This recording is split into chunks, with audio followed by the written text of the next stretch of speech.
MP board अर्धवार्षिक परीक्षा 2024-25 के लिए कक्षा 10वीं के स्टूडेंट लगातार से कमेंट कर रहे हैं कि भैया हमारा 9 दिसंबर के दिन पेपर है, हमारी तैयारी करवा दो। हिंदी विषय की है ना, 9 दिसंबर को आपका हिंदी का पेपर है और उसके लिए मैं आपकी एकदम बेहतरीन तैयारी इस वीडियो में करवाने वाला हूं। देखिए, इस वीडियो में हम पूरा का पूरा काव्यखंड आपका कवर कर देंगे।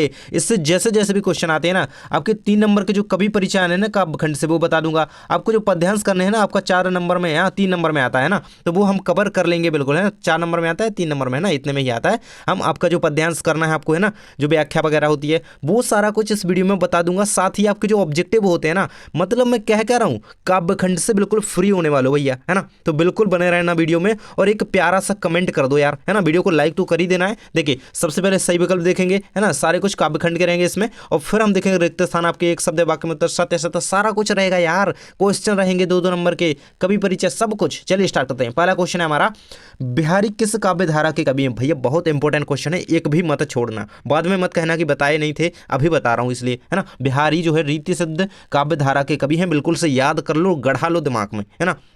बिहारी जी हैं रीति सिद्ध काव्य धारा के कवि हैं। सेकंड क्वेश्चन है, सूर के पद की भाषा है, तो सूर के पदों की भाषा क्या है? ब्रज, है ना। अगर तुलसी के पदों की भाषा पूछे जाए तो अवधि याद रखिएगा, है ना, तुलसीदास के, है ना, अवधि, है ना। तुलसीदास ने किस भाषा में रचना लिखी है? अवधि में। और सूरदास जी ने यहाँ पे ब्रज भाषा में रचना लिखी है ना। इतने से याद रखिए। जो भगवान राम थे, है ना, उन्होंने उनकी रचना लिखी तुलसीदास जी ने, तो वो कहाँ के थे? अवध के, है ना, अयोध्या के, तो वहाँ की भाषा में उन्होंने लिखी, है ना। और सूरदास जी ने कृष्ण जी के ऊपर रचना लिखी, तो वो ब्रज से रिलेट करते हैं, तो वहाँ की भाषा रही, है ना। तो बिल्कुल इस तरीके से याद रखिए, बहुत इंपॉर्टेंट है, पूछा गया है। नेक्स्ट क्वेश्चन भैया, नेताजी की मूर्ति लगवाई गई थी, है ना, ये गद्यखंड का क्वेश्चन है, कोई दिक्कत नहीं है। देखिए, नेताजी की मूर्ति लगवाई गई थी तो नगर पालिका द्वारा, ये पूछा गया है, पिछले आपके जो पेपर हुए हैं उनमें पूछा गया है, नगर पालिका द्वारा नेताजी की मूर्ति लगवाई गई थी। अगला क्वेश्चन है हमारा, बाल गोविंद भगत पाठ की विधा है, तो ये रेखा चित्र है। रेखाचित्र पाठ की, रेखाचित्र जो है वो बाल गोविंद भगत पाठ की विधा है ना, इसमें लिखा गया है।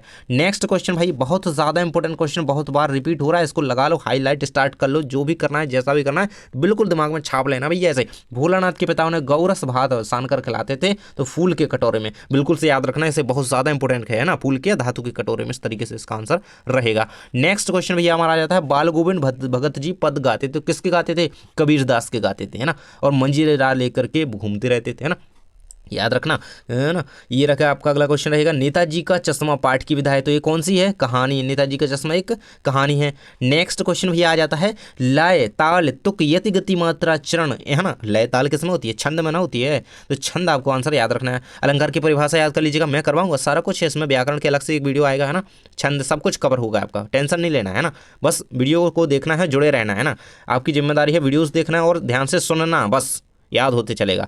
नई कविता के कवि कौन है? तो रघुवीर सहाय को याद रखिएगा। देखिए, सुमित्रानंदन पंत हो गए, निराला हो गए, महादेवी वर्मा, ये तीनों क्या है? ये तीनों छायावादी कवि हैं, तो ये नई कविता में तो हो ही नहीं सकते, है ना। ये कौन है? छायावादी कवि हैं ये तीनों। अब बच्चे कौन? रघुवीर सहाय, तो इनका आंसर हो जाएगा रघुवीर सहाय एक नई कविता के कवि हैं, याद रखिएगा भैया, आया हुआ क्वेश्चन है। अगला क्वेश्चन है भैया मोस्ट इंपोर्टेंट, ये खालिस्तान में भी बन सकता है ना। संचारी भावों की संख्या खालिस्तान है तो कितनी है? 33, 33, याद रखिएगा 33। और स्थायी भावों की संख्या कितनी है? स्थायी भावों की संख्या कितनी है? 10 ही होगी, है ना, मतलब जितने रस हैं उतनी ही स्थायी भाव, क्योंकि प्रत्येक रस का एक होता है। चलिए आगे बढ़ते हैं। अगला क्वेश्चन आपका कह रहा है, राम बाजार जाओ किस प्रकार का वाक्य है? पूछा गया है राम बाजार जाओ, है ना, ऐसा मैंने कहा ना उससे कि राम बाजार जाओ, है ना, तो ये क्या है? अपन उनको आज्ञा दे रहे हैं एक तरीके से, तो आज्ञावाचक वाक्य हो गया, है ना। और अगर प्रश्नवाचक वाक्य कैसे बनाते तो किस तरीके से क्वेश्चन बनता, आप लोग कमेंट में बताइए, क्योंकि भैया इसी तरीके से पेपर में आना है, और अगर आप अभी सॉल्व नहीं करोगे, प्रैक्टिस नहीं करोगे तो नहीं बनेगा। इसलिए राम बाजार जाओ को आप प्रश्नवाचक वाक्य बना करके जल्दी से कमेंट बॉक्स में लिख दीजिए। नेक्स्ट क्वेश्चन भैया हमारा आ जाता है, परशुराम को व्यंग भरे उत्तर दिए किसने? तो लक्ष्मण जी ने, लक्ष्मण ने, है ना, तो बिल्कुल से याद रखेंगे, है ना। नेक्स्ट क्वेश्चन भैया हमारा जाता है, शिव धनुष के टूटने पर कौन से जो है कौन क्रोधित हो उठे? तो सभी को पता है परशुराम, है ना, आपने रामायण तो देखी होगी, सबको अच्छे से याद होगा। नेक्स्ट क्वेश्चन है मेरा, रामचरितमानस की भाषा है तो अवधि, ये बिल्कुल याद रखना, बहुत ज़्यादा इंपॉर्टेंट क्वेश्चन है ना। रामचरितमानस क्या है? एक महाकाव्य है, और किसकी रचना है ये आपको बताना है, ये मुझे तो बताना ही नहीं है ना। रामचरितमानस किसने लिखा है भैया, है ना, रामचरितमानस एक महाकाव्य है, इतना तो मैंने बता दिया, इसकी भाषा अवधि है, ये मैंने बता दिया, और ये लिखा किसने है ये आपको बताना है भैया, जल्दी से लिख दो कमेंट बॉक्स में, है ना। नेक्स्ट क्वेश्चन हमारा है, सहस्त्रबाहु का वध किसने किया? देखिए, आपने लक्ष्मण और परशुराम जी का संवाद यदि पढ़ा है, देखा है, तो उसमें उन्होंने अपनी बताया है ना, तो उसमें परशुराम जी कहते हैं कि सहस्त्रबाहु जैसे जो है राक्षसों का वध परशुराम जी ने किया है, तो परशुराम आंसर आपका हो जाएगा। नेक्स्ट क्वेश्चन भैया कहता है थके पथिक की पंथा में अलंकार है। पापा था देख पा रहे होंगे आप, है ना। पथिक पथिक पंथा आया तो अनुप्रास अलंकार यहाँ पे आपका हो जाएगा, मतलब एक ही वर्ण की आवृत्ति हो रही है तो यहाँ पे क्या हो जाएगा, अनुप्रास हो जाएगा। और अगर एक ही वर्ण आता परंतु उनका अर्थ अलग अलग होता तो कौन सा होता, यमक होता। लेकिन यहाँ पे तो अलग अर्थ नहीं है, एक ही वर्ण आ रहा है तो अनुप्रास आपका आंसर हो जाएगा। अनुप्रास याद रखेंगे भैया, है ना। अगर चारूचंद्र की चंचल किरणें होता है ना, देखिए चाचा आ रहा है ना, चारूचंद्र की चंचल किरणें, है ना, तो क्या हो जाता है आपका, अनुप्रास ही हो जाता है ना। चंदू की चाची ने चंदू के चाचा को चांदी की चम्मच से चटनी चटाई, इसमें क्या हो जाता है आपका अनुप्रास अलंकार, चा आ रहा है क्योंकि, है ना। वर्ण की आवृत्ति देखना है, किसी प्रकार से आ सकता है। नेक्स्ट भाई आपका छायावादी के प्रसिद्ध कवि, है ना, छायावाद के प्रसिद्ध कवि कौन है। तो देखिए इसमें छायावाद के प्रसिद्ध कवि की बात की जा रही है, तो देखिए केवल एक प्रसिद्ध कवि, एक कवि का नाम है इसमें छायावाद के लिखा हुआ है, ये तो छायावाद के कवि है ही नहीं, है ना। सूरदास जी तो है ही नहीं, ऋतुराज भी नहीं है, धर्मवीर भारती भी नहीं है ना। तो प्रसाद जी जो है, जयशंकर प्रसाद, है ना। देखिए प्रसाद पंत निराला वर्मा, इनको बिल्कुल याद रखिए, छायावादी कवि हैं, आपके में 2 नंबर में क्वेश्चन आना है इससे, है ना। नेक्स्ट क्वेश्चन हमारा है प्रसाद जी की कामायनी पर प्राप्त पुरस्कार है। कामायनी मतलब ये इनका महाकाव्य है, प्रसाद मतलब जयशंकर प्रसाद, यही इनकी बात हो रही है ना। कामायनी क्या है इनका महाकाव्य है। बिल्कुल हर तरीके से क्वेश्चन को लिख करके याद करो, है ना। कामायनी क्या है, एक महाकाव्य है जो कि किसके द्वारा, जयशंकर प्रसाद द्वारा रचित है। और ये इन्होंने लिखा तो इन्हें इसके लिए सरस्वती सम्मान दिया गया था। कौन सा सम्मान दिया गया था, कामायनी पुरस्कार, कामायनी के लिए इन्हें सरस्वती सम्मान से पुरस्कृत किया गया था। नेक्स्ट क्वेश्चन हमारा आ जाता है जयशंकर प्रसाद का संग्रह नहीं है तो आंधी नहीं है, बाकी सब है इनके, आकाशदीप है, इंद्रजाल है, छायावादी, धूप है, तो ये आपका आंसर इसका हो जाएगा आंधी। नेक्स्ट है हमारा उत्साह कविता। उत्साह कविता में बादल प्रतीक है तो किसका, क्रांति का, आंसर याद रखिएगा। और उत्साह किसके द्वारा रचित कविता है आपकी में, है ना, किसने लिखी कविता है उत्साह आपके में भैया, किसने लिख करके आपकी बुक में डाली है, मतलब इसके रचयिता कौन है, जल्दी से कमेंट बॉक्स में आप लोग बता देंगे। देखिए जितना आप लिखेंगे ना आपको उतना याद होगा, है ना। नेक्स्ट भैया हमारा क्वेश्चन है कवि ने बादलों को माना है तो क्या, बाल कल्पना के समान, आकाश की कल्पना के समान, विद्युत की कल्पना के समान, काले घुंघराले बालों की कल्पना के समान, तो काले घुंघराले बालों की कल्पना की है कवि ने बादलों से, है ना। तो बिल्कुल से याद रखेंगे, घुंघराले बाल उसी तरीके से बादल हमें दिखाई देते हैं, काले काले बादल, काले घुंघराले बाल जैसे, तो कवि ने भी वैसे ही कहा है। कवि ने बादलों के लिए विशेषण प्रयोग किया है तो निज जीवन वाले, है ना, निज जीवन का यूज किया है, इस तरीके से कह सकते हैं। नेक्स्ट भाई देखिए, और इससे पहले मैं आपको बता दूं, यदि आपने अन्य विषय जैसे कि आपका साइंस हो गया ना, साइंस का मैंने एक अध्याय से लेकर के ना आपके 13-14 जितने भी अध्याय आपके आने हैं ना, सारे अध्याय मैंने कंप्लीट करवा दिए हैं विथ ऑब्जेक्टिव के आंसर के साथ। 1 घंटे का पूरा वीडियो है, बहुत ज़्यादा मेहनत लगी उसे बनाने में, तो वीडियो जाकर के देख लेना, प्लेलिस्ट चेक करो चैनल पर जाकर के, वहाँ पे आपको वीडियो मिल जाएगा और वीडियो वहाँ पे हर एक सब्जेक्ट का मिल जाएगा, तो जाकर के देख लो और तैयारी करो, है ना। नेक्स्ट क्वेश्चन हमारा आ जाता है यहाँ पे, कभी बादलों के बरसने से, बादलों से बरसने का आह्वान कर रहा है ना, तो नील नील घूमकर बरसने का, धीरे धीरे बरसने का, या फिर तीव्र बरसने का। तो कभी कह रहा है कि भैया तेज बरसो, बादल तेज बरसो, है ना, बादल गरजो बरसो, ये आपने कविता पढ़ी होगी, है ना। तो बादल के तीव्र बरसने के लिए आह्वान कभी कर रहा है। नेक्स्ट क्वेश्चन हमारा आ जाता है कभी तृप्त धारा के माध्यम से संकेत करता है तो किसकी, जन सामान्य की पीड़ा की ओर संकेत करता है। बिल्कुल से याद कर लो, दिमाग में बिठा लो, है ना। तृप्त धारा के माध्यम से कभी जन सामान्य की पीड़ा की ओर संकेत कर रहा है। अगला क्वेश्चन हमारा है यह दंतुत मुस्कान, पाठ के लेखक कौन है, तो नागार्जुन। यहाँ पे देखिए मार्क लगा हुआ है, आपको बिल्कुल से याद होना चाहिए, बिल्कुल इसे याद कर लीजिए ना, नागार्जुन यही आपका सही है ना। और यहाँ से हमारे देखिए रिक्त स्थान स्टार्ट होते हैं जो कि आपके काव्य खंड के ही रहेंगे। देखिए पहला क्वेश्चन भाई इसमें दिया गया है गोपियों ने मधुकर संबोधन किसके लिए किया है, तो उद्धव के लिए किया है, आप सभी को पता है, बिल्कुल से याद है ना। नेक्स्ट हमारा स्थायी भाव के उत्पन्न होने के कारणों को क्या कहते हैं, विभाव कहते हैं, याद रखना, है ना। इसका क्या है, ऊर्ध्व है ना, ऊर्ध्व मधुकर ऊर्ध्व के लिए किया गया है। नेक्स्ट हमारा अगला क्वेश्चन है रमणीयार्थ प्रतिपादक शब्द, ये शब्द काव्यम, है ना, काव्यम इसकी ये परिभाषा है, मतलब ये परिभाषा दी है, काव्य की परिभाषा है एक। चौपाई के प्रत्येक चरण में खालिस्तान मात्राएं होती हैं तो कितनी, 16 मात्राएं होती हैं, बिल्कुल याद रखना, ये बिल्कुल आना है 25 बोर्ड में, मैं कह रहा हूँ ये आएगा, और अर्धवार्षिक परीक्षा में तो आना ही आना है ना। देखिए 16 मात्राएं चौपाई छंद में होती हैं। काव्य में रस का अर्थ खालिस्तान स्वीकार किया गया है तो क्या, आनंद, रस का अर्थ बात कर रहा है ना, रस का अर्थ क्या है, रस का अर्थ होता है मजा, आनंद, है ना। नेक्स्ट है 1 अंक वाली रचना खालिस्तान, 1 अंक, देखिए उसका अर्थ ही निकला 1 अंक, एकांकी, है ना, यही है ना, एकांकी, याद रखना। नेक्स्ट भाई हमारा नीचे आ जाता है कामायनी खालिस्तान द्वारा रचित महाकाव्य है, अभी हमने ऊपर पढ़ा इनकी कामायनी इन्होंने लिखी तो इसके लिए इन्हें सरस्वती सम्मान भी मिला था, हमने ऊपर भी पढ़ा ना, बिल्कुल याद रखना इसे, कामायनी खालिस्तान द्वारा, तो किसके द्वारा, जयशंकर प्रसाद द्वारा रचित इनका एक महाकाव्य है। अगला है आपका टेढ़ी खीर मुहावरे का अर्थ क्या है, तो खालिस्तान है तो कठिन कार्य, टेढ़ी खीर मुहावरे का अर्थ क्या है, कठिन कार्य, है ना। नेक्स्ट है हमारा यज्ञ का निमंत्रण आमंत्रण लेकर खालिस्तान मथुरा के ब्रजधाम आए। तो कौन? अक्रूर जी है ना, इनके बारे में आपने पढ़ा होगा, है ना। नेक्स्ट है हमारा भैया, खालिस्तान पक्षी की तुलना प्रेमियों से की गई है ना। तो यहाँ पे आंसर आपके सामने दिया गया है कोयल, है ना। कोयल पक्षी की जो है तुलना प्रेमियों से की गई है। नेक्स्ट हमारा सहस्त्रबाहु की भुजा खालिस्तान ने काट डाली। तो किसने? परशुराम ने, है ना। इसका सहस्त्रबाहु का वध भी किसने? परशुराम ने किया था, बिल्कुल से याद रखिएगा। नेक्स्ट हमारा वीरता अपनी वीरता खालिस्तान में दिखाते हैं। वीर अपनी वीरता रण क्षेत्र में दिखाते हैं। ये कौन कह रहे हैं? ये लक्ष्मण जी कह रहे हैं परशुराम से, है ना। कहते हैं कि वीर अपनी वीरता रण क्षेत्र में दिखाते हैं। नेक्स्ट हमारा छुअत टूट रघुपति धनु, है ना। मतलब रघुपति ने धनुष को छुआ और टूट गया, है ना। ये तुलसीदास जी का वाक्य है, ये उन्होंने लिखा है। नेक्स्ट हमारा परशुराम स्वभाव से खालिस्तान थे। तो कैसे थे? क्रोधी थे। आपने देखा होगा, रामायण भी देखी है तो उसमें आपको ने उनका नेचर देखा होगा। स्वभाव से वो कैसे थे? क्रोधी व्यक्ति, है ना। अगला क्वेश्चन है आपका, रघुकुल में ब्राह्मण, ईश्वर भक्त और खालिस्तान का वध नहीं किया जाता है ना। ये किसने कहा है? ये कहा है लक्ष्मण जी ने परशुराम जी से, महिलाओं का वध नहीं किया जाता है। ब्राह्मण, ईश्वर भक्त और महिलाओं का वध नहीं किया जाता। नेक्स्ट हमारा क्वेश्चन आ जाता है, खालिस्तान व्यक्ति अपनी प्रशंसा स्वयं ही करते हैं। तो लक्ष्मण जी कहते हैं कि जो अहंकारी व्यक्ति होते हैं ना, वो अपनी प्रशंसा स्वयं ही करते हैं। नेक्स्ट क्वेश्चन भैया आ जाता है, परशुराम के गुरु कौन थे? ऋचिक, है ना। ऋचिक गुरु जो थे परशुराम के गुरु थे, बिल्कुल से इन्हें याद रखिएगा, है ना। नेक्स्ट क्वेश्चन हमारा आ जाता है, कवि प्रसाद के जीवन की प्रेरणा कला है। प्रसाद मतलब जयशंकर प्रसाद, जिन्होंने कामायनी लिखी है। बिल्कुल से इनका ये महाकाव्य याद रखिएगा, आपको काम आएगा बहुत ज़्यादा, है ना। 2 नंबर आपके बन सकते हैं इससे। नेक्स्ट क्वेश्चन भैया हमारा यहाँ से आ जाता है, कवि प्रसाद के सरल स्वभाव के कारण खालिस्तान ने धन का त्याग किया। उनके समकालीन लेखकों ने, है ना। कवि प्रसाद के सरल स्वभाव के कारण उनके जो समकालीन लेखक हैं उन्होंने धन का जो है त्याग किया। यहाँ पे आंसर इस तरीके से आप इसका लिख सकते हैं। नेक्स्ट क्वेश्चन हमारा आ जाता है, आंदोलनों में आते आते खालिस्तान हार गया।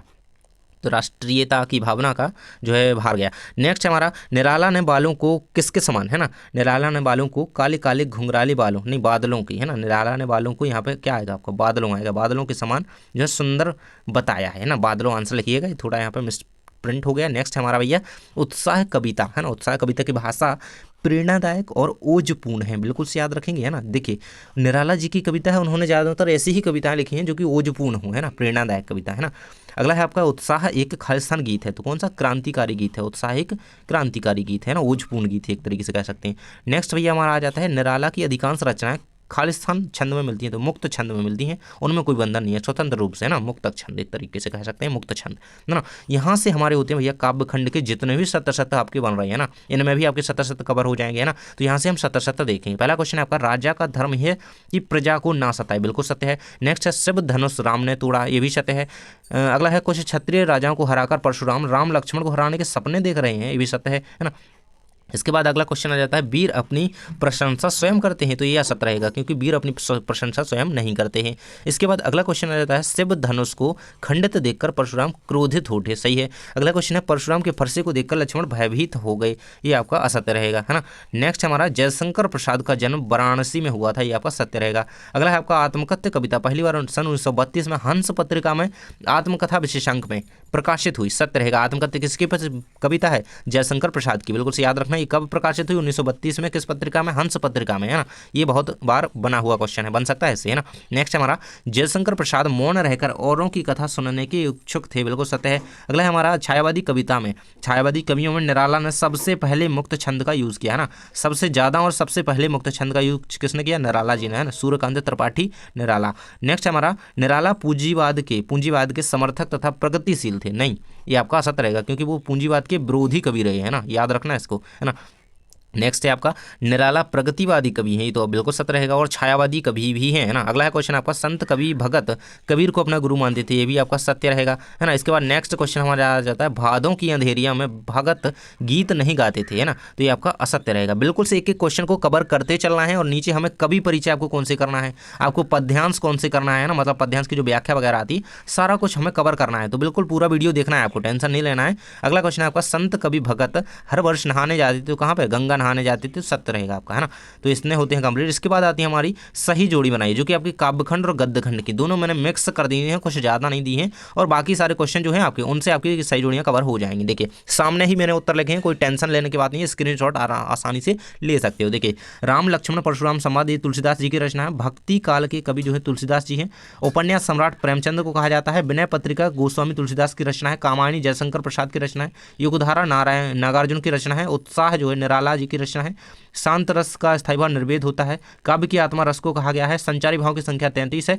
दोहा जो है, दोहा में 24 मात्राएं होती हैं और यहाँ पे मानवीकरण अलंकार है ना, प्रकृति में जब मानवीय क्रियाओं का आरोपण किया जाए तो वहाँ पे मानवीकरण अलंकार होता है। अलंकार का अर्थ क्या होता है? आभूषण या गहना। तो इस तरीके से आपकी ये सही जोड़ियाँ कंप्लीट होती हैं भैया, इन्हें बिल्कुल से याद कर लेना। और अभी तक वीडियो को लाइक नहीं किया है तो लाइक जरूर से कर दो यार, है ना, वीडियो को लाइक जरूर से कर दिया करो और शेयर तो कर ही देना है। यहाँ पर देखिए, यहाँ से क्वेश्चन स्टार्ट होते हैं, काव्यखंड के ही हैं। एक शब्द या वाक्य में उत्तर लिखिए। किस तरीके से क्वेश्चन आएंगे? राम लक्ष्मण परशुराम संवाद में किस छंद का प्रयोग हुआ है? तो देखिए चौपाई और दोहा। देखिए अगर आपसे, देखिए आपको पता ही है कि रामायण में ज़्यादातर देख सकते हैं आप, हम जब रामायण को पढ़ते हैं तो चौपाई और छंद ही पढ़ते हैं, चौपाई और दोहा ही हैं उसमें पढ़ने के लिए, है ना। तो आपको ये तो सभी को पता होगा कि चौपाई और छंद ही है उसमें, है ना। तो किस छंद का प्रयोग हुआ है? तो चौपाई और दोहे का प्रयोग हुआ है। नेक्स्ट है हमारा, राम लक्ष्मण परशुराम संवाद में किस रस की प्रधानता है? तो वीर रस की प्रधानता है, क्योंकि वहाँ पर देखिए लक्ष्मण जी की वीरता दिखाई गई, एक तरफ से कहें कि परशुराम जी की वीरता का वर्णन किया गया है ना। राम लक्ष्मण परशुराम संवाद रामचरितमानस के किस कांड से लिया गया? तो बाल कांड से लिया गया है, बिल्कुल से यहाँ पे याद रखेंगे। नेक्स्ट है हमारा, गोस्वामी तुलसीदास जी की मृत्यु कहाँ हुई? तो काशी में हुई थी, याद रखना।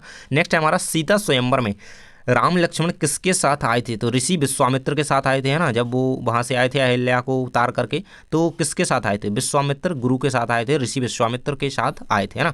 देखिए अन्य सारे सब्जेक्ट के वीडियोस के लिए आपको प्लेलिस्ट जरूर से चेक करना है भैया। प्लेलिस्ट के सेक्शन में जाओ, आपको वहाँ पे वीडियोस मिलेंगे। अन्य सारे सब्जेक्ट की तैयारी आपकी बेहतरीन होगी, है ना। जाना भी, ये वीडियो पूरा देखो पहले, है ना। भगवान श्री राम ने किसके धनुष को तोड़ा था? तो भगवान श्री राम ने शिव धनुष को तोड़ा था, है ना, शिव के धनुष को, है ना। देखिए ये ऑब्जेक्टिव मैं क्यों आपको कंप्लीट करवा रहा हूँ, क्योंकि ये भाई आपके 30 नंबर के आपके पेपर में आते हैं, है ना। 30 नंबर अगर आपने कंप्लीट कर लिए ना तो आपके पेपर में बहुत सारी परसेंटेज आपकी यहाँ पे अच्छी बन जाती है ना। और अगर एक एक नंबर की कीमत नहीं समझोगे तो परसेंटेज गिर जाएगी। देखिए अगला क्वेश्चन आपका, राम लक्ष्मण परशुराम संवाद किस घटना के कारण हुआ? तो शिव धनुष टूटने के कारण। अगर धनुष टूटा ही नहीं होता तो परशुराम जी आते ही नहीं, है ना। नेक्स्ट है आपका, राम लक्ष्मण परशुराम संवाद में कौन सा रस है? वीर रस है। अगला है, राम लक्ष्मण परशुराम संवाद में किस शब्द शक्ति का प्रयोग होता है? अभिधा शब्द शक्ति, है ना। सारी शब्द शक्तियाँ पढ़ने वाले हम। वीर रस की कविताओं में कौन सा रस शब्द गुण होता है? तो ओज गुण होता है, बिल्कुल सभी को पता है, बिल्कुल से इसे याद रखना है, बहुत ज़्यादा इंपॉर्टेंट क्वेश्चन है ये, है ना। ये जो है वीर रस की कविता में कौन सा शब्द गुण होता है? तो ओज गुण होता है ना, ओज गुण। नेक्स्ट हमारा भैया, काव्य की शोभा बढ़ाने वाले तत्व क्या कहलाते हैं? अलंकार। अलंकार की कोई भी परिभाषा है तो बिल्कुल इसे लिख देना। और अलंकार का अर्थ क्या है? गहना या आभूषण, है ना। अलंकार को आभूषण या गहना कहते हैं, है ना। अगला क्वेश्चन आपका है, अधिक बढ़ा चढ़ाकर किस अलंकार में वर्णन किया जाता है? तो अतिशयोक्ति अलंकार में, है ना। हनुमान की पूंछ में लगन न पाई आग, लंका सारी जल गई, गए निशाचर भाग, है ना। तो ये जो है ये अतिशयोक्ति अलंकार का उदाहरण है। एक वो राणा के घोड़े का भी एक उदाहरण इसका बन सकता है। नेक्स्ट हमारा, गोपियों के अनुसार राजा का धर्म क्या है? तो प्रजा को अन्याय से बचाना, है ना। गोपियों के अनुसार यही राजा का धर्म है। नेक्स्ट है आपका, राम लक्ष्मण परशुराम संवाद रामायण के किस कांड से लिया गया है? बालकांड से, अभी हम पढ़ चुके हैं। अलंकार का अर्थ क्या है? तो गहना या आभूषण, अभी मैंने बता दिया। नेक्स्ट हमारा, मीठा बोलने वाले के लिए एक शब्द लिखिए। तो मृदुभाषी, है ना। एक शेयर जरूर कर देना यार अपने दोस्त के साथ। अपना आपका जो ग्रुप बना है ना उस ग्रुप में शेयर कर दो यार, क्योंकि सभी लोग देख लेंगे तो सभी की हेल्प हो जाएगी, है ना। तो बिल्कुल से शेयर कर देना। नेक्स्ट हमारा क्वेश्चन यहाँ पे है, प्रयोगवाद के जनक कौन है? तो अज्ञेय। अज्ञेय का पूरा नाम क्या है? बहुत लंबा चौड़ा नाम है इनका, सच्चिदानंद हीरानंद वात्स्यायन अज्ञेय, है ना। ये इनका पूरा नाम हो जाता है, इन्हें शॉर्ट में अज्ञेय कहते हैं। ये प्रयोगवाद के जनक माने जाते हैं। खालिस्तान में भी क्वेश्चन आ जाता है, प्रयोगवाद के जनक खालिस्तान है तो कौन? अज्ञेय, याद रखना, बिल्कुल से इंपॉर्टेंट है। नेक्स्ट हमारा, संधि के कितने भेद हैं? बहुत बार भैया परीक्षा में पूछा गया है, हाईलाइट कर लो। 3 भेद होते हैं संधि के, 3 प्रकार होते हैं, स्वर, व्यंजन और विसर्ग, है ना। नेक्स्ट हमारा, दंतुरित का अर्थ क्या है? तो बच्चों के जो नए नए दांत होते हैं ना, है ना, छोटे छोटे बच्चे जब होते हैं, है ना, जो बच्चों के जब नए दांत उगते हैं तो उन्हें दंतुरित कहते हैं। उसी प्रकार से कवि ने कविता लिखी है, यह दंतुरित मुस्कान। किसकी कविता है? नागार्जुन जी की कविता है, बिल्कुल से याद रखना, है ना। नेक्स्ट हमारा, रस के अंगों के नाम लिखिए। तो रस के 4 अंग होते हैं, स्थायी भाव, विवाह, अनुभाव, संचारी भाव। संचारी भाव की संख्या 33 है और स्थायी भाव जो है प्रत्येक रस का 1 होता है। मतलब अगर 10 रस हैं तो 10 ही स्थायी भाव होंगे, 11 है तो 11 है, मतलब रस की अभी संख्या थोड़ी विवाद में बनी हुई है। अगला क्वेश्चन है आपका, परशुराम ने केवल किसके बारे में कहा है? तो क्षत्रिय वर्ग के लोगों के बारे में कहा है। ये क्वेश्चन ऐसे आएगा नहीं, लेकिन हाँ कर लो याद, है ना। नेक्स्ट है आपका, जयशंकर प्रसाद की आत्मकथ्य कविता किस पत्रिका में प्रकाशित हुई? भाई ये बहुत इंपॉर्टेंट है, अभी पढ़ा हम लोगों ऊपर, हंस पत्रिका में, है ना। नेक्स्ट हमारा, आत्मकथ्य कविता कब प्रकाशित हुई थी? 1932 में। 1932 में हंस पत्रिका में संपादक कौन थे? तो कौन थे? प्रेमचंद्र थे, है ना। उस समय देखिए मुंशी प्रेमचंद, यही है उपन्यास सम्राट। नेक्स्ट है हमारा आत्मकथ्य कविता कवि ने संसार को क्या माना है, तो कर्म भूमि है ना। आत्मकथ्य कविता में कवि ने संसार को कर्म भूमि माना है, बिल्कुल से याद रखना, खालिस्तान में भी क्वेश्चन आ जाएगा ये। नेक्स्ट हमारा कवि प्रसाद यानी कि जयशंकर प्रसाद अपने जीवन रूपी वृक्ष किस समय की प्रतीक्षा कर रहे हैं ना, जीवन रूपी वृक्ष में बसंत ऋतु की प्रतीक्षा वो कर रहे हैं। नेक्स्ट हमारा कवि प्रसाद अपने कवि स्वभाव को क्या नहीं देना चाहते थे, तो जीवन की कटुता नहीं देना चाहते थे, बिल्कुल से याद रख लेना भैया, है ना। नेक्स्ट भाई हमारा क्वेश्चन आ जाता है मुरझाकर गिर रही पत्तियां किसका प्रतीक है, तो जीवन की क्षण भंगुरता का प्रतीक है। नेक्स्ट है हमारा आत्मकथ्य कविता में किस पक्ष की अभिव्यक्ति हुई है, तो कवि के भावनात्मक पक्ष की अभिव्यक्ति हुई है, याद कर लो। नेक्स्ट है प्रेयसी के कपोलों की लालिमा की तुलना कवि प्रसाद ने किससे की है, तो पुष्प की पंखुड़ियों से की है। उत्साह कविता किस युग की कविता है, तो छायावादी कविता है ना। उत्साह कविता जो है छायावाद में लिखी है, किसने लिखी है, निराला जी ने लिखी है। निराला जी कौन है, छायावाद के प्रमुख कवियों में से एक हैं, बिल्कुल से इनका नाम याद रख लो, निराला, सूर्यकांत त्रिपाठी निराला। अगला क्वेश्चन है आपका नागार्जुन की एक काव्य कृति का नाम लिखिए, बहुत ज़्यादा इंपॉर्टेंट है आपकी में ही ये तो दी गई है। अन्य कवि भी अन्य कृति भी इनकी एक याद कर लेना। कृति बोलने मतलब क्या होता है, रचना है ना, इनकी एक रचना। तो यह है दंतुरित मुस्कान, ये किसकी है, नागार्जुन की। नेक्स्ट है आपका नागार्जुन का मैथिली भाषा में उपन्यास का नाम क्या था, तो यात्री है ना, यात्री। नेक्स्ट है हमारा निराला का संपूर्ण साहित्य किस में है, तो निराला रचनावली में निराला जी का संपूर्ण साहित्य देखने को मिलता है। अगला क्वेश्चन है आधुनिक कबीर, भैया बहुत इंपॉर्टेंट क्वेश्चन है, इसे बिल्कुल हाईलाइट कर लो। आधुनिक कबीर नागार्जुन को कहा जाता है, बिल्कुल से याद कर लो। नेक्स्ट हमारा कनखी का अर्थ क्या है, कनखी का अर्थ होता है आंखों के किनारे से देखना, है ना, तो कनखी का अर्थ यहाँ पे लिखा हुआ है। अगला है आपका फागुन मास में कौन सी ऋतु होती है, तो बसंत ऋतु होती है फागुन मास में, है ना। अगला क्वेश्चन है आपका नागार्जुन आधुनिक काल के किस धारा के कवि हैं, तो प्रगतिवादी धारा के कवि हैं। अगला है कवि निराला उत्साह गीत किससे प्रेरित है, तो क्रांतिकारी विचारों से प्रेरित है। नेक्स्ट क्वेश्चन हमारा आ जाता है कवि निराला के अनुसार क्या अट नहीं रही है, तो मन की उथल पुथल जो है अट नहीं रही है। उत्साह कविता में कवि ने किसका आह्वान किया है, तो क्रांति लाने का आह्वान किया है। धराधर कविता किसके लिए प्रयुक्त हुआ है, धराधर शब्द जो है किसके लिए प्रयुक्त हुआ है, तो बादलों के लिए, है ना। नेक्स्ट हमारा है बादल के हृदय में कौन छुपा है, तो मतलब जीवनदायिनी जो है जलधारा छुपी हुई है ना। इस तरीके से इसे कंप्लीट कर लीजिएगा। अब आ जाते हैं भैया ऑब्जेक्टिव होते हैं सभी काव्यखंड के कंप्लीट, है ना। ऑब्जेक्टिव जितने भी बनेंगे इनसे आपके कवर हो जाएंगे, है ना। और गद्यखंड के हम अलग से देख लेंगे, व्याकरण के भी देख लेंगे। यहाँ से हमारे काव्यखंड के और पद्य साहित्य के इतिहास के, है ना, जितने भी क्वेश्चन आपके बन रहे हैं 2-2 नंबर के, सारे 2-2 नंबर के क्वेश्चन हम इस वीडियो में अभी आगे हम कंप्लीट करेंगे। देखिए देख सकते हैं रीतिकाल को श्रृंगार काल क्यों कहा गया है। देखिए तो रीतिकाल में श्रृंगार रस और सौंदर्य वर्णन पर अधिक बल दिया गया है, इस कारण इसे श्रृंगार काल कहा गया है। बिल्कुल से इसे याद कर लो, है ना। नेक्स्ट है आपका देखिए बहुत ज़्यादा इंपॉर्टेंट है, ये बोर्ड के लिए भी और अभी के लिए भी आना है ये, है ना। नेक्स्ट आपका रहेगा क्वेश्चन हिंदी पद्य साहित्य को कितने कालों में, तो 4 कालों में बांटा गया है, 4 भागों में बांटा गया है। एक तरीके से आदिकाल, भक्ति काल हो गया, रीतिकाल हो गया, आधुनिक काल हो गया, है ना। वर्तमान में अभी क्या है, आधुनिक काल चल रहा है ना। 1850 से अभी तक कौन काल चल रहा है, आधुनिक काल चल रहा है। इसके बाद आ जाता है हमारा अगला क्वेश्चन प्रगतिवादी कविता की कोई 2 विशेषताएं या प्रवृत्तियाँ लिखी, है ना, प्रगतिवाद की। तो व्यक्तित्वता या सामाजिकता, तो ये 2 प्रमुख रूप से प्रवृत्तियां देखने को मिली हैं। प्रगतिवाद में कवि अपनी व्यक्तिगत, है ना, सोच, संवेदनाओं और अनुभूतियों को प्रमुख रूप से व्यक्त करता है। और सामाजिकता यह है प्रवृत्ति समाज में हो रहे बदलाव, है ना, इसकी विशेषता आप जरूर से याद कर लीजिएगा, है ना।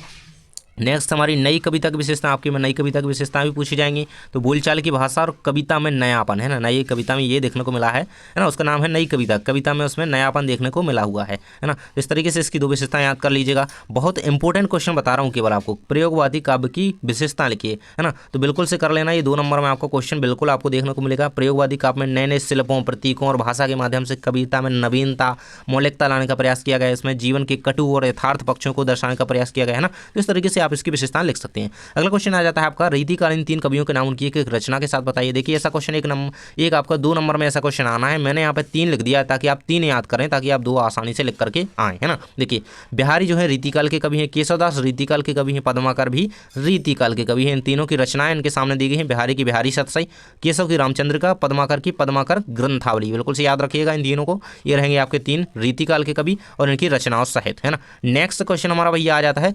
प्रगतिवादी युग के कवियों के नाम उनकी एक रचना के साथ लिखिए। तो देख सकते हैं 3 कवि आपके सामने दिए गए हैं, नागार्जुन, केदारनाथ, त्रिलोचन। तो इनकी रचनाएं भी आपके सामने दी गई हैं, बिल्कुल से याद कर लो। नेक्स्ट क्वेश्चन भैया आ जाता है प्रगतिवादी काव्य की प्रमुख प्रवृत्तियां लिखिए, है ना। प्रगतिवादी काव्य में समाज के प्रति जागरूकता एक विशेषता ये हो गई, है ना। शोषण के विरुद्ध संघर्ष दूसरी विशेषता ये हो गई, और जीवन के यथार्थ के पहलुओं का चित्रण तीसरी विशेषता ये हो गई। बिल्कुल से 2 विशेषताएं याद कर लो, आपके 2 नंबर पक्के हैं, है ना।